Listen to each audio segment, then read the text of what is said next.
Hello, my name is Miguel Lopreza. Thank you for attending my speech. This is my audience. Damn, his face. What's up? You have to record yourself too. Hello.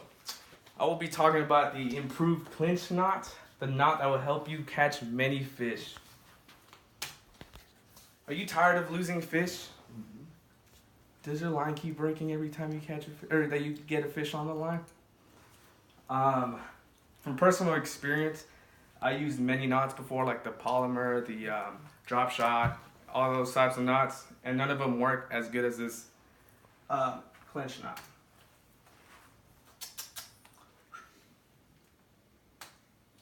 What is a clinch knot?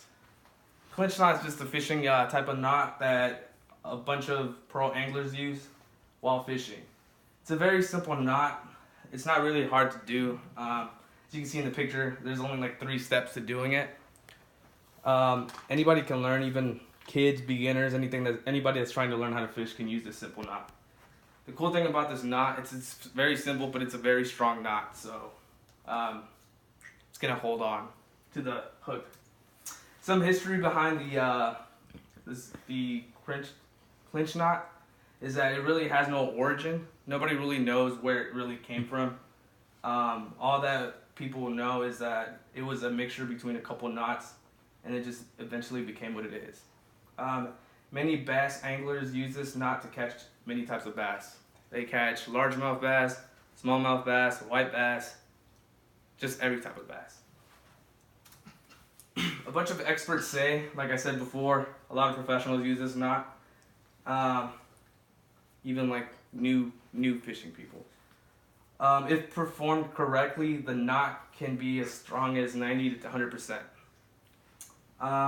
It can be used with many types of line, mono, braid, fluorocarbon. It just depends on what kind of line you're trying to use. Me personally, I like mono because it's like the thinnest line that we have, and it's not gonna tear up if it's wet or dry. So like I said before, I used to use the polymer knot. That knot is not as strong as the clinch knot because of the fact that the clinch knot has a bunch of extra support to it. I like to catch largemouth bass, and every time I use the polymer knot, when the fish jumped out of the water, as soon as it swung its tail, it would come off the line, and the line would break. Once I started using the clinch knot, I could just reel those fish in like it was nothing. The clinch knot, like I said, is not really hard to do.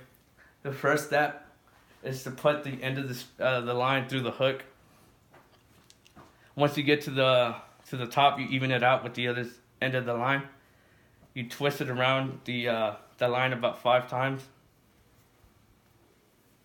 You can do it 5 to 7 times. I usually do like 5 or 6 depending on what fish I'm going for. Once you get those 5 turns, you grab the end, you put it through the loop that's at the bottom.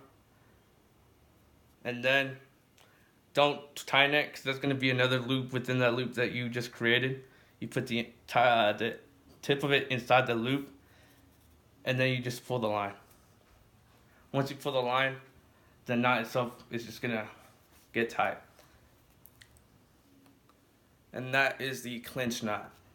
You just keep pulling it down until you get to the very edge of the hook, and then you just tighten it. Whatever extra material that you have, you can use like scissors or like nail clippers and just clip them off. And that would keep your hook secure to the line.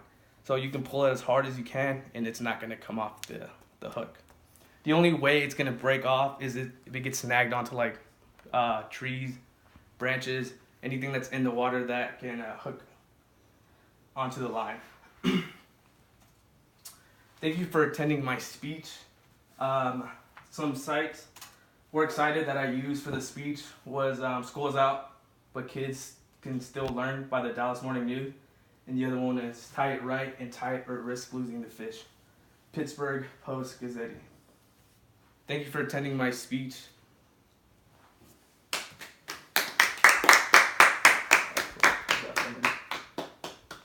4 minutes.